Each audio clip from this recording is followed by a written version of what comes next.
کتابی که من با خودم خواهم گرفت آن قرآن خواهد بود. اوست حتما اونو میگیرم. این شرط بسیار شرط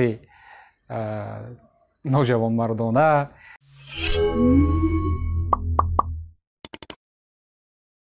خانم را نقل میکنند که بعد از عروسی به جای لباس و زر و زیور با 2 جامدان کتاب به خانه شوهرش رفته است.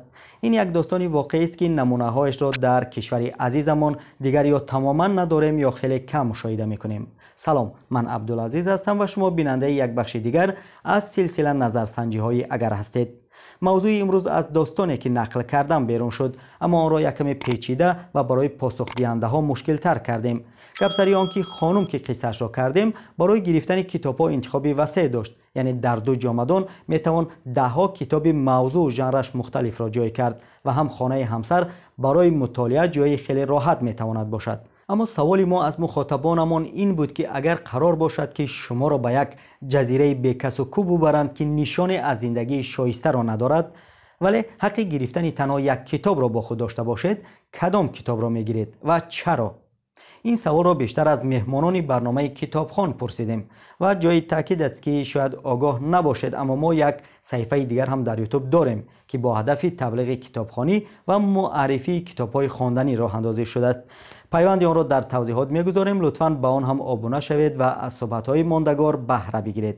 حالا برگردیم به نظرپرسیمان که سوالش از این قرار بود: اگر شما را به یک جزیره بی آدم ببرند اما اجازه بدهند که تنها یک کتاب را همراهتان بگیرید، کدام کتاب را میگیرید؟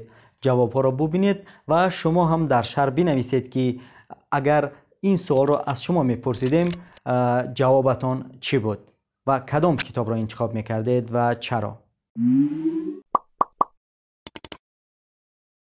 3 کتاب مهم است. من حتی توصیه میتونم در زمانهای معتدل به اون جزیره، یعنی من میگم اگر آدم قرآن نخونه، اگر شاهنامه را نخونه، مثنوی معنوی را نخونه، چی میگن، اصلا باید آدم دیگه نگه یگان کسی دیگه کتاب بخونه یا یگان چیز تشویق کنه.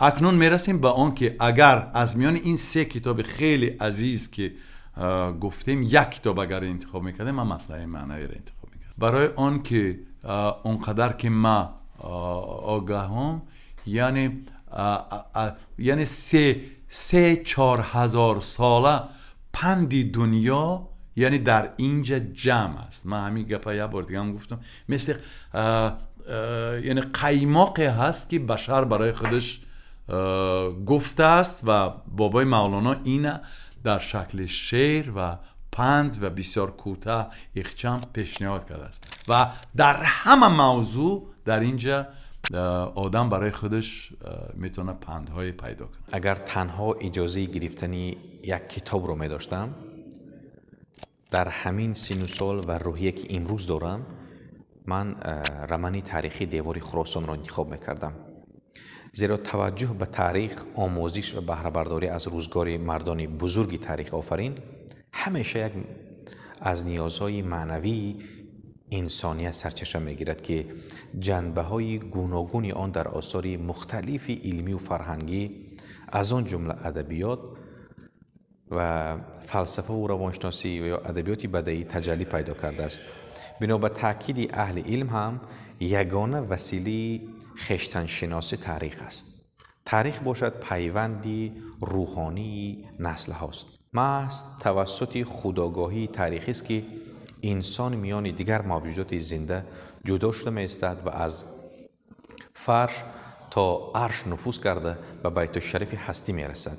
این همه را من در رمان تاریخ دیوار خراسان مطالعه کردم و هر باره که این کتاب را میخوانم هم به گذشته دور میروم و هم امروز خود را میبینم و هم به آینده خلاصه های میبرم. اگر چنین واقعه رخ بدهد و کتابی که من با خودم خواهم گرفت آن قرآن خواهد بود. کتاب زنانی که با گورکان میدوند از دکتر کلاریسا پینکولایستس هستن.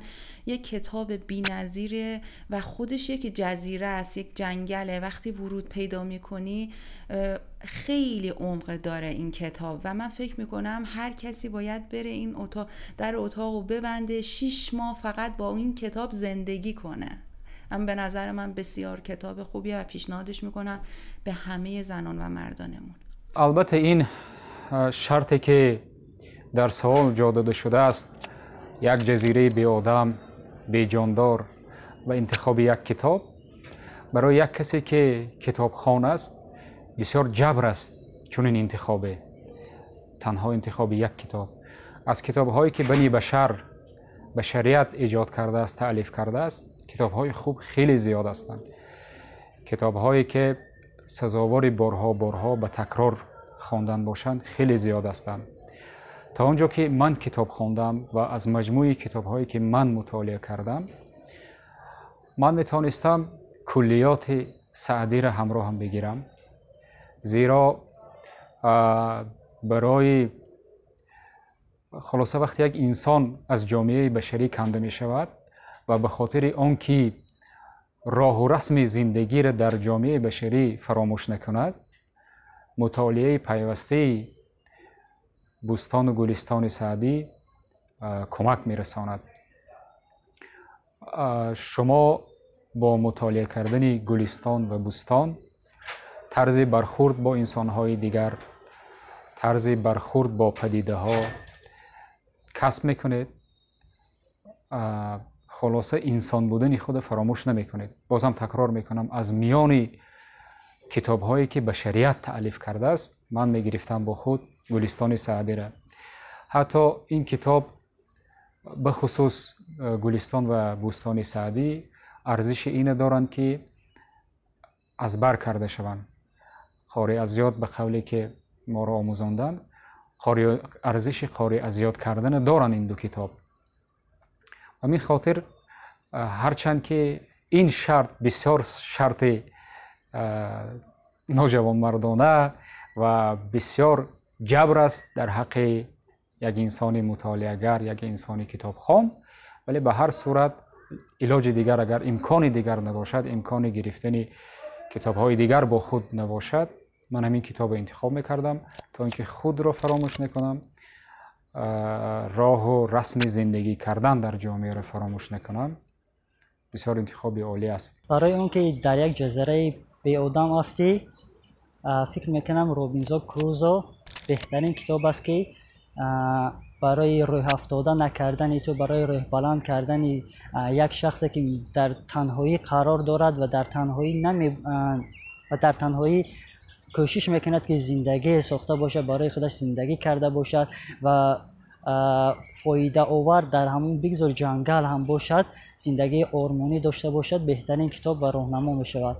اما این در سالهای پیشتر بود. اگر امروز بگیریم برای آنکه به تاریخ نگاه دیگر کنیم، نگاه ژرفتر بریم، گذشت ایام که از کتابی است که بهترین کتاب است. و عقیده من که کتاب خوندم پر از حقیقت، آشکار بیانی و ابراز اندیشه هایی که شخصیت های برجسته جامعه برای یک شخص دیگر، برای یک شخصی که برای جامعه پوبلیشن چهره است چگونه است و آن چیزی که در پشت پرده است و خواننده های دیگر کم آگاه هستند.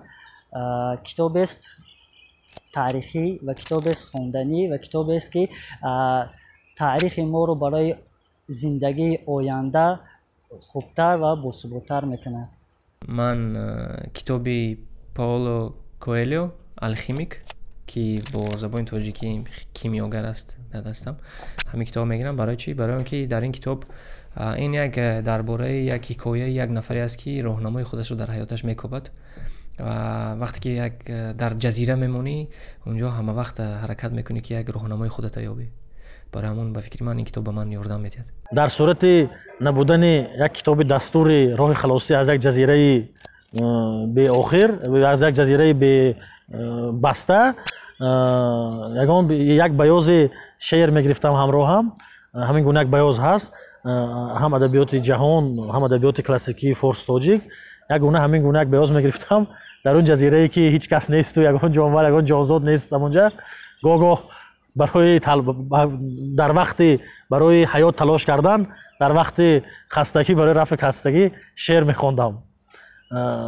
چون که نمیدونم در یک جزیره بیکس و کو ба дигар китоб фикр мекунам ниёз нест.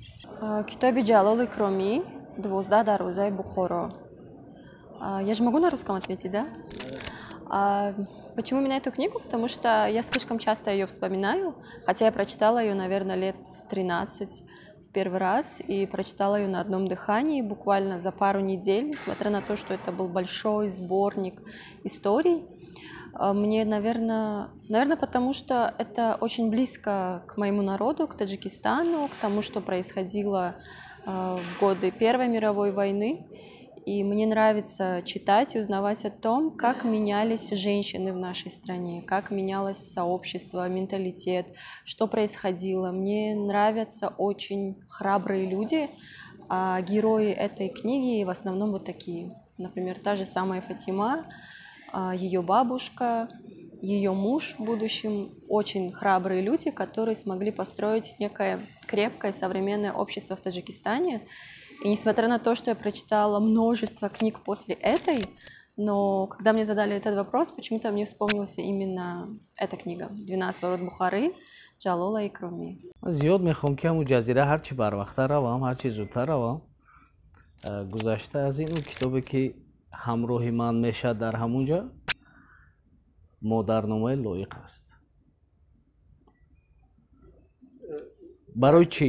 Барои чӣ? Окей. Хуб, модар дига барои ман ҳамун зояндаву офарандаву ҳамин дига ҳамун ҳар чизе ки дар ҳамин ҷаҳон пайдо мешавад, ҳар чиз пайдо мешавад, зояндаи ҳамаи ҳамун модар аст. Ба ҳамон хотир ӯ ҳамеша бояд ҳамроҳи ман бошад.